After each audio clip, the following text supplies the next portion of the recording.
جی السلام علیکم محمد صاحب، کیسے آپ؟ خیریت سے؟ ٹھیک ٹھاک ہے؟ تو حبیب جالب کا ذکر ہوگا، پچھلی بار تھوڑا سا پریوش کا، ابھی جالب پریوش تو نہیں تھے، پریوش تو نہیں تھے، پریوش تو ایک اصطلاح ہے، ہاں صحیح ہے، 70 سال کے بڈھے کے لیے بھی کہی جا سکتی ہے۔ چلیے آج سے میں آپ کو پریوش کہہ سکتا ہوں۔ اب دیکھیں صاحب، یہ جو پچھلی قسم ہے تو وہ میرے ذاتی تجربے تھے، جی جی جہاں میں شریک تھا، اس کی تو حوالہ کسی کتاب کا نہیں دے سکتا۔ اب ہم جالب صاحب کی ابتدائی زندگی کا جائزہ لیتے ہیں۔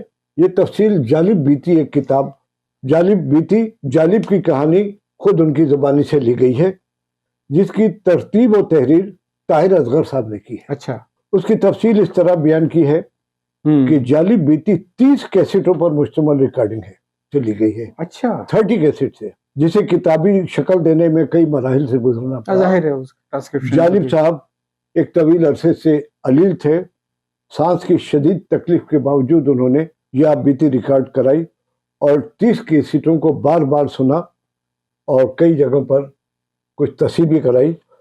اور اب جالب بیتی تو آ گئی ہے، لیکن اس کو ریکارڈ کرانے والا یا سنانے والا ہمارے جس وقت کتاب شائع ہوئی تو اس وقت دنیا میں نہیں تھے، اور ریکارڈنگ کے ذریعے آپ تک پہنچایا ہے۔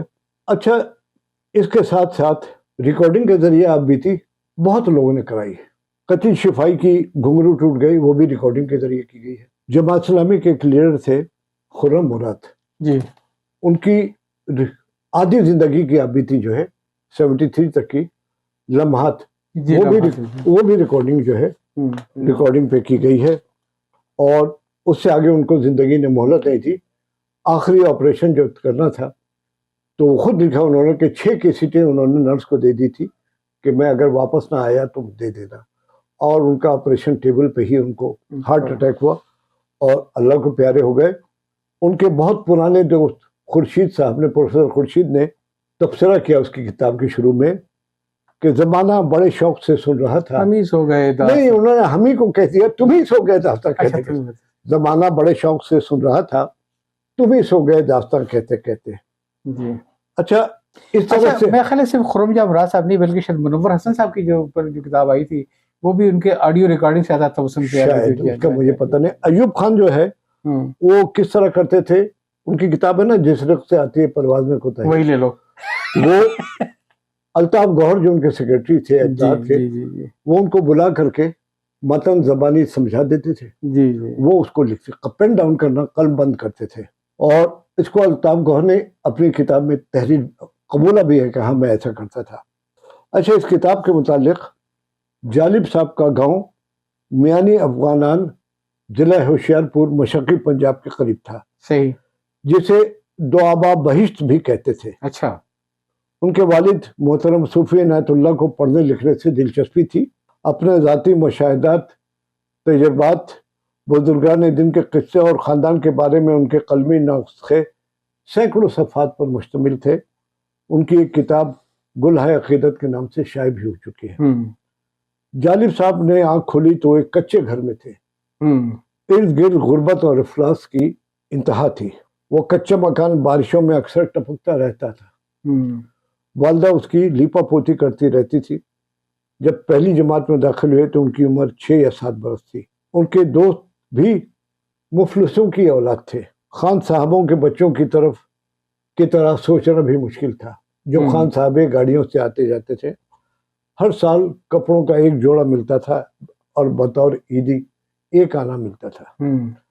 اس عید کے جوڑے میں پورے سال گزار دیتے تھے، اور غربت کی انتہا تھی۔ ان کی والدہ کی ایک سہیلی کے شوہر دلی کے وائسرائے کے دفتر میں کام کرتے تھے۔ ان کے بڑے بھائی نے جب میٹرک پاس کیا تو انہوں نے دلی بلا لیا ان کے بھائی کو، وہ وہاں ملازم ہو گئے، بھائی کو کوارٹر مل گیا، والد بھی وہیں جا کر کے کام کرنے لگے۔ 7ویں پاس کرنے کے بعد جالب کو بھی دلی بلا لیا گیا۔ وہاں کے شعری فضا پہلے سے موجود تھی۔ دلی میں جہاں مشاعرے ہوتے ان کے بھائی مشتاق مبارک جاتے تھے، ساتھ یہ بھی جاتے تھے۔ شاعروں میں مولانا ظفر علی خان، سائل دہلوی، بیخود دہلوی اور جگر صاحب کو بھی بہت سنا کرتے تھے، اور کچھ نوآموز بہت۔ دلی میں ان کے استاد مستر لدھیانوی تھے، انہوں نے بڑی رہنمائی کی۔ جمیل الدین علی اور فرید جاوید نوآموز شاعر تھے، ان میں عارف جلالی بھی شامل کرتے ہیں۔ 8ویں پاس کر کے انگلو عربک ہائی اسکول میں داخلہ لیا، 9ویں جماعت میں داخلہ لیا، سامنے مسجد تھی، وہاں وقت دعا ایک مرتبہ ہو گیا، مدتیں ہو گئیں خطا کرتے، شرم آتی ہے اب دعا کرتے۔ ہے ہی کچھ نہیں، کلین سلیٹ۔ ہاں، تو صاحب پاکستان بننے کے بعد حبیب جالب کے ذہن میں جو تصور تھا پاکستان کا، وہ سب کے شرمندے تعبیر نہ ہو سکا، تمام خواب ایک ایک کر کے بکھرنے لگے، محسوس ہوا کہ برسر اقتدار طبقہ مسائل حل نہیں کر سکتا، بیکاری، بے روزگاری اور جمہوریت کی مخدوش صورتحال دیکھنی پڑی۔ جالب صاحب کا تعلق ترقی پسند مصنفین سے ہوا، جس میں ممتاز حسین، ابراہیم جلیل، ظہور نظر، ریاض رفیع اور احمد نظیم قاسمی لاہور میں تھے۔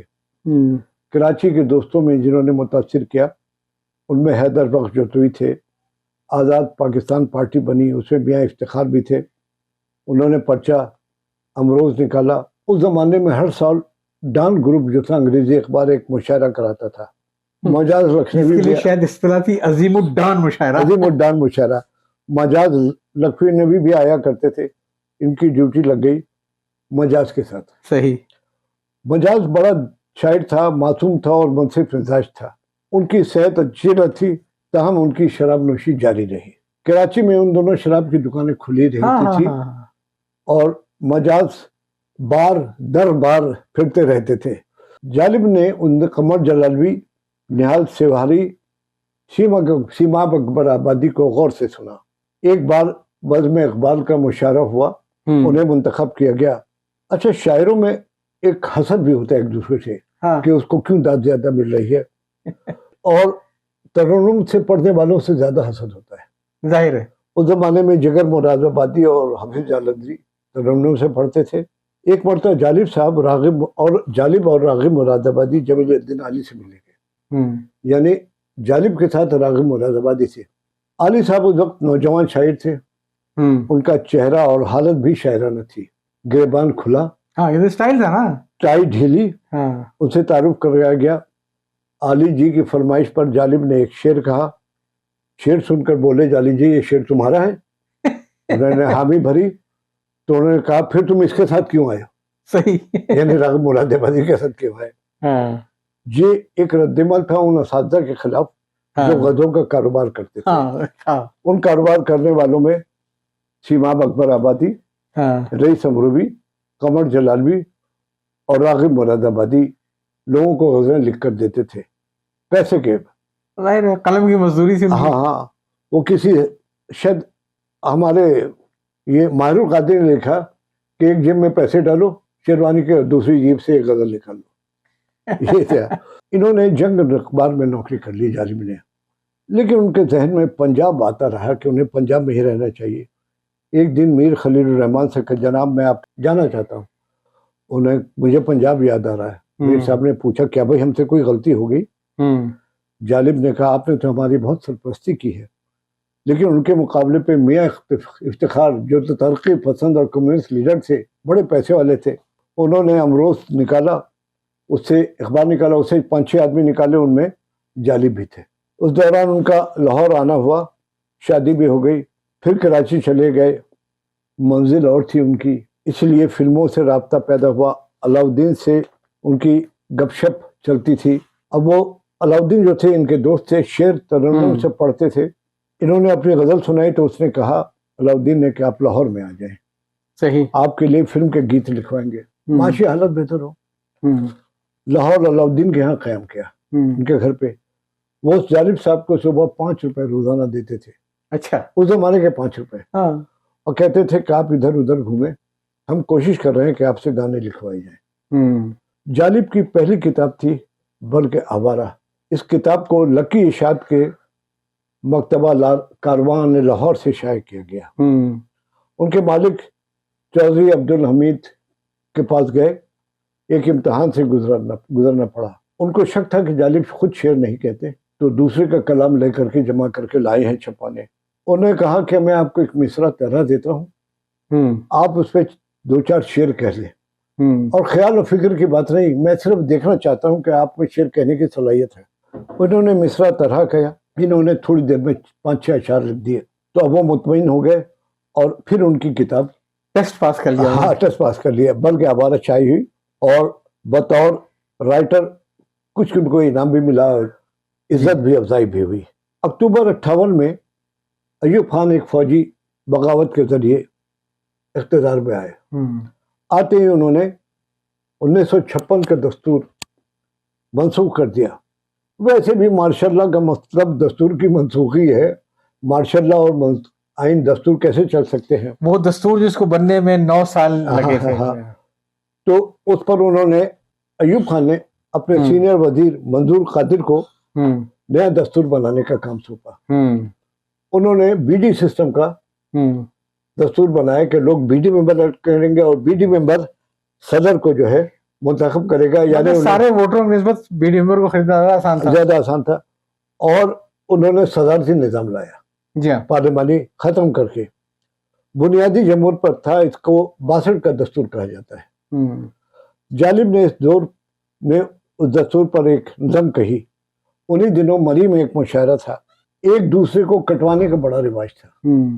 جو کوئی مشہور ہو جس کو کٹوانا ہو تاکہ اس کی داد اور عوام میں مقبول نہ ہو، اس کو کٹوانے کا اس سلسلہ یہ ہوتا تھا کہ طنز و مزاح کے شاعر کو بلا لیا جائے، وہ کلام پڑھیں گے تو تمام سامعین کا مزاج بدل جاتا ہے، ہنسنا ہنسانا، اور اس کے بعد کسی سنجیدہ شاعر کو بلایا جائے تو اس کی کامیابی کا امکان نہیں ہوتا ہے۔ اس مشاعرے میں سید محمد جعفری اور شوکت تھانوی بھی تھے۔ اس کے بعد شاعر جو مشاعرے کی نظامت کر رہے تھے ان کو اشارہ کیا گیا کہ اب جالب کو کٹواؤ، اس طرح کے مزاحیہ ہے۔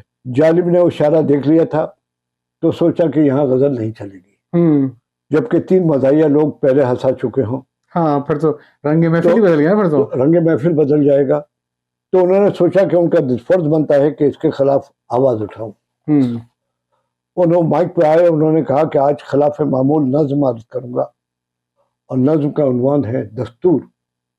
ناظم مشاعرہ نے کہا کیا کر رہے ہو؟ انہوں نے کہا ہٹ جاؤ، مائک کی تلوار میں ہر ہاتھ میں ہے، میرے ہاتھ میں، اور آج میں امریت کو لہو لہان کر کے چھوڑوں گا۔ دستور نظم دستور وہ باقی ایسی تھی، نظم بھی ایسی تھی۔ وہ آپ پڑھیے اس کو، جی آپ پڑھ دیجئے۔ دیپ جس کا محلات ہی میں جلے، واہ، چند لوگوں کی خوشیوں کو لے کر چلے، وہ جب سائے میں ہر مصلحت کے پلے، ایسے دستور کو صبح بے نور کو میں نہیں مانتا، میں نہیں جانتا۔ میں بھی خائف نہیں تختہ دار سے، میں بھی منصور ہوں کہہ دو اغیار سے، کیوں ڈراتے ہو زندہ کی دیوار سے، ظلم کی بات کو، جہل کی رات کو میں نہیں مانتا، میں نہیں جانتا۔ پھول شاخوں پہ کھلنے لگے تم کہو، جام رندوں کو ملنے لگے تم کہو، کیوں ڈراتے ہو زندہ کی دیوار سے، اس کھلے جھوٹ کو، ذہن کی لوٹ کو میں نہیں مانتا، میں نہیں جانتا۔ میں اس کو دوبارہ پڑھتا ہوں، دوبارہ ایک مصرع رہ گیا۔ پھول شاخوں میں کہتا ہوں، اور پھر جالب صاحب کہتے ہیں کہ پھول شاخوں پہ کھلنے لگے تم کہو، جام رندوں کو ملنے لگے تم کہو، چاک سینے کے سلنے لگے تم کہو، اس کھلے جھوٹ کو، ذہن کی لوٹ کو میں نہیں مانتا، میں نہیں جانتا۔ جام سے حبیب جالب کا بہت تعلق تھا، تو اسی لیے انہوں نے کہا جام رندوں کو ملنے لگے۔ تم نے لوٹا ہے صدیوں ہمارا سکون، اب نہ ہم پر چلے گا تمہارا فسون، چار اگر میں تمہیں کس طرح سے کہوں، تم ہی نہیں چار اگر کوئی مانے مگر، تم نہیں چار اگر کوئی مانے مگر، میں نہیں مانتا، میں نہیں جانتا۔ بھائی یہ نظم سنتے ہی لوگ سہمے میں جو بیٹھے تھے وہ نعرہ زن ہو گئے۔ 62 کا دستور اور ایوب خان کا ماشاءاللہ نیا نیا تھا، اور آواز بلند کی اور خوب داد دی، اور بار بار ایک ایک بند کو سنا ان سے۔ وہ نظم ختم کر چکے تو مشاعرہ بھی ختم ہو گیا، حالانکہ کچھ شاعر بیٹھے ہوئے تھے، ان کو کسی نے سنا نہیں۔ چلتے چلتے ایک بزرگ نے جالب سے کہا کہ یہ موقع نہیں تھا ایسی نظم پڑھنے کا۔ جالب نے کہا وہ موقع پرست نہیں ہے، یہ نظم منٹوں اور سیکنڈوں میں پورے شہر میں پھیل گئی، پورے ملک پھیل گئی۔ پورے بھائی آج بھی 1962 میں یہ پڑھی گئی نظم 62 سال تو ہو گئے، جی جی جی لیکن آج بھی یہ نظم بچے بچے کی زبان پہ ہے، ایسے دستور کو صبح بے نور کو میں نہیں مانتا، میں نہیں جانتا۔ صبح 1962 کے دستور کے خالق تھے منظور قادر صاحب، جو ایوب خان کے وزیر قانون وغیرہ تھے۔ انہوں نے کہا کہ بھائی اب میرا دستور نہیں چلے گا، ایک لڑکا پڑھ گیا ہے دستور، اب تو وہی چل رہا ہے۔ نظم پڑھنے کے بعد 10 سال تک ان کا داخلہ مری میں بند ہو گیا اور قید و بند کا سلسلہ جاری ہو گیا۔ انہی دنوں وہ پنجاب کے ہر ضلع اور ہر شہر میں گئے اور ہر جگہ جا کر انہوں نے یہ نظم سنائی اور لوگ اس نظم کو بار بار سنتے۔ اس نظم میں مشاعرے پڑھنے کا معاوضہ 300 یا 400 روپے ہوتا تھا، لیکن اس سے زیادہ قیمتی لوگوں کا جذبہ تھا۔ بلا شبہ یہ نظم جالب کے پورے کلام پہ بھاری ہے، ایسے کوئی شک نہیں ہے، پورے کلام جو ہے ان کا، ایسے دستور کو صبح بے نور کو۔ اور آج 2024 آج ہے نا، تو 62 سال بعد بھی وہ روز اول کی طرح مقبول ہے۔ حد تو یہ ہے کہ شہباز شریف ہمارے موجودہ وزیر اعظم، وہ بھی ترنم کے ساتھ اسے پڑھنے کی کوشش کرتے ہیں۔ قبولیت ہوتی ہے، جیسے کہ فیض کا کلام جو انڈیا میں کتنا پڑھا گیا۔ ہاں تو وہ پڑھنے کی کوشش کرتے ہیں۔ ہم یہی ان کے پڑھنے کو، شہباز شریف کے، ہم یہی کہیں گے کہ کبا چلا ہنس کی چال، تو اپنی چال بھی بھول گیا۔ کہاں حبیب جالب اور کہاں شریف خاندان، یہ ٹٹ پونجے جو چند ماہ بھی جیل نہ کاٹ سکے، چہ نسبت خاک را با عالم پاک۔ یہ ہمارا تبصرہ ہے، کتاب میں نہیں ہے۔ پولیس نے کئی طرح کے مقدمات بنائے، جیل جاتے رہے۔ جلد ہی ایوب خان کے تحت الیکشن آ گیا۔ جالب کو ایک CSP آفیسر نے پیشکش کی کہ تم زمین لے لو، روپیہ لے لو، جتنا مرضی لے لو، بس معذر ملت کا دست و بازو نہ بنو اور ہمارے حق میں بھی نہ لکھو۔ آپ ہسپتال میں داخل ہو جاؤ کہ بیمار ہے، تمہاری آواز بند ہو جائے گی اور آپ کی عزت نفس بھی مشروع نہیں ہوگی کہ آپ نے ایوب خان کی حمایت کی۔ لیکن جالب نے یہ پیشکش ٹھکرا دی۔ ان کے دور کی ایک فلمی اداکارہ اور رقاصہ تھی نیلو۔ جی جی جی جی بالکل۔ شہنشاہ ایران کے اعزاز میں کوئی فنکشن تھا جی، اس میں نیلو کو تیار رہنے کا کہا گیا اور رقص کرنے کے لیے۔ نیلو کے ان دنوں ریاض شاہد سے تعلقات بن رہے تھے، جن سے بعد میں شادی بھی ہوئی۔ جی جی جی۔ اور آج جو ایک فلمی انڈسٹری کا ہیرو ہے شان، وہ نیلو اور ریاض شاہد کا بیٹا ہے۔ ریاض شاہد کے ان سے تعلقات بن رہے تھے نیلو سے، اس لیے وہ منہ پھاڑ کے نہیں کہہ سکتے تھے کہ مت جاؤ۔ لیکن نیلو نے محسوس کر لیا کہ ریاض شاہد نہیں چاہتے کہ اس تقریب میں شامل ہو۔ انہوں نے منع کر دیا۔ اس پر گورنر کالاباغ کی طرف سے جو لوگ اس کام کے لیے مامور تھے، انہوں نے غنڈہ گردی کی انتہا کر دی، اس کو برا بھلا کہا اور تماچے بھی مارے۔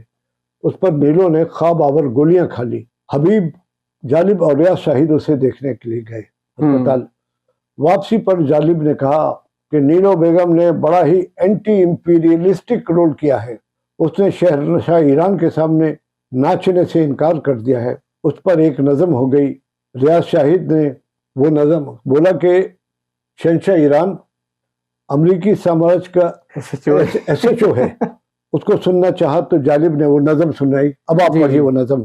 تو کہ ناواقف آداب شہنشاہی تھی، رقص زنجیر پہن کر بھی کیا جاتا ہے۔ تجھ کو انکار کی جرت ہوئی تو کیوں کر سایہ شاہ میں اس طرح جیا جاتا ہے۔ اہل ثروت کی یہ تجویز ہے سرکش لڑکی، تجھ کو دربار میں کوڑوں سے نچایا جائے۔ ناچتے ناچتے ہو جائے جو پائل خاموش، پھر نہ تعزیز تجھے ہوش میں لایا جائے۔ لوگ اس منظر جاکا کو جب دیکھیں گے اور بڑھ جائے گا کچھ ستوت شاہی کا جلال۔ تیرے انجام سے ہر شخص کو عبرت ہوگی، سر اٹھائے گا رعایا کو نہ آئے گا خیال۔ تب شاہانہ پہ جو لوگ گرا ہوتے ہیں، ہاں انہیں زہر کا بھرا جام دیا جاتا ہے۔ بھائی دیکھیں اس میں کہا ہے نا، مشہور بھی تھے، ستوت شاہی کے رعایا کو ہر شخص کو عبرت ہوگی اور رعایا کو نہ آئے گا سر اٹھانے کا خیال۔ ہوتا کیا ہے، ایک کو کڑی سزا دو تو 100 جو ہے اس سے سبق سیکھ لیتے ہیں، پھر دوسرے میں ہمت نہیں ہوتی ہے۔ میرا خیال ہے کہ شاید وہ اس کا خواب اور گولیاں کھانا تاریخ کا حصہ بن جاتا، لوگ بھول جاتے، لیکن اس نظم نے اس کو زندہ جاوید کر دیا۔ زندہ جاوید کر دیا۔ جی جی۔ ریاض شاہد نے اسی نظم کو رکھ کر ایک کہانی فلسطین کے منظر میں بنائی. جی جی جی جی زرقا نام تھا اس کا. ہاں وہ مجھے اور فلم میں یہی نغمہ ہٹ ہو گیا اور تاریخ کا حصہ بن گیا. یا زرقا ہے. چلے بھائی میرا خیال یہ ہو تو میرا خیال یہ دوسری قسط ختم ہوئی. ختم ہوئی. اب اگلی انشاءاللہ تیسری قسط